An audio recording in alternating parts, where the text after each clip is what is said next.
ആർസെനലുമായി പിരിയാനൊരുങ്ങി per മെർട്ടാസക്കർ. അർട്ടേറ്റയും മെർട്ടാസക്കറും 2011 transfer വിൻഡോയുടെ deadline ദിവസമാണ് ആർസെനലിലെത്തുന്നത്. 2004 ശേഷം ആർസെനൽ തുടർച്ചയായി 3 FA കപ്പ് സ്വന്തമാക്കുമ്പോൾ ഇരുവരും ടീമിലുണ്ട്. അർട്ടേറ്റയും മെർട്ടാസക്കറും വിരമിക്കുന്നത് 2016-2018 വർഷങ്ങളിലാണ്. അതിനുശേഷം അർട്ടേറ്റ മാഞ്ചസ്റ്റർ സിറ്റിയിൽ പെപ് ഗാർഡിയോളയ്ക്ക് അസിസ്റ്റന്റ് മാനേജറായി. മെർട്ടാസക്കർ ആവട്ടെ ആർസെനലിൽ തന്നെ തുടർന്നു.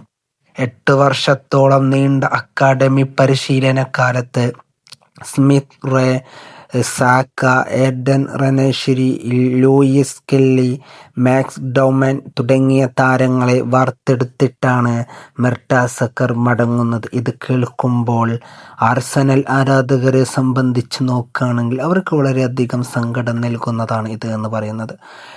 കാരണം നമുക്കെല്ലാവർക്കും അറിയാം, ഒരു ടീമിനെ വെച്ച് നോക്കുകയാണെങ്കിൽ ആ ടീമിലെ ഏറ്റവും വലിയ സീനിയർ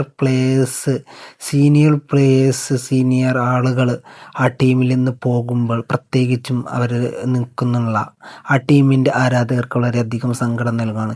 പ്രത്യേകിച്ചും മെർട്ടാസക്കറിനെ പോലത്തുള്ള ആളുകൾ എന്ന് പറയുമ്പോൾ 2011 വരെ ആ ടീമിന് കൂടെയുണ്ട്. നിങ്ങളൊന്ന് ആലോചിച്ചൊക്കെ, 2011 മുതൽ ഏകദേശം 2011 to 2026 വരെ അല്ലെങ്കിൽ 2025 വരെ അദ്ദേഹം ആ ടീമിന് വേണ്ടി നിന്നിട്ടുണ്ട്.